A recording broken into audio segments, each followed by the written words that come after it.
হ্যাঁ বন্ধুরা, আজকে বানাবো পাঞ্জাবি স্টাইলে ছোলে চানা মশলা বানাবো। তার জন্য যা যা লাগছে চানা মানে কাবলি ছোলা, আর এই যে পেঁয়াজ, রসুন, কাঁচা লঙ্কা, আদা। কড়াইয়ে তেল দিয়ে দিয়েছি, তাতে একটু জিরে, তেজপাতা আর একটু দারচিনি ফোড়ন দিয়ে দিয়েছি।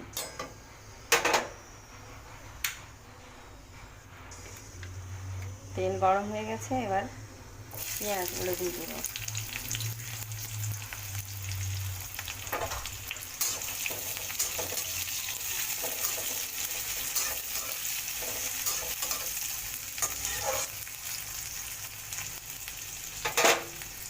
বাটিতে একটু জল নিয়ে নিলাম, ওর মধ্যে একটু হলুদ গুঁড়ো, লঙ্কা গুঁড়ো, ধনে গুঁড়ো আর জিরে গুঁড়ো দিয়ে নিলাম। এবারে বাটা মশলাটা দিয়ে দিলাম। আদা, রসুন, টমেটো একসাথে বেটে নিয়েছিলাম, বাটা মশলাটাকে দিয়ে দিলাম।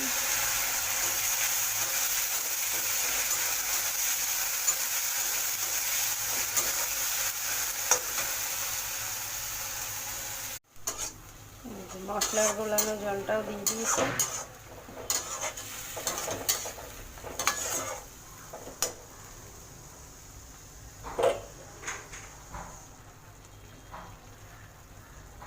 মশলাটা ভালো করে কষা হয়ে গেলে এবার ছোলাটা দিয়ে দিলাম।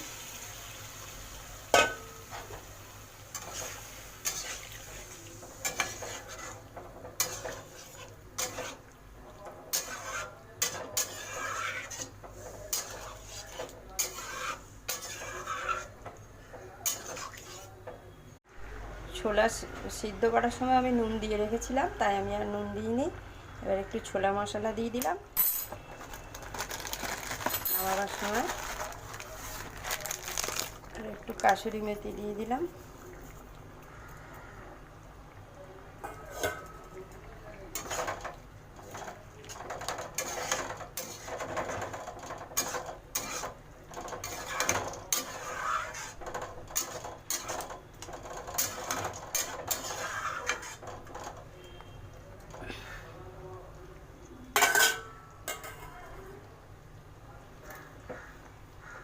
ব্যাস একটু ফুটে গেলে নামিয়ে নেব।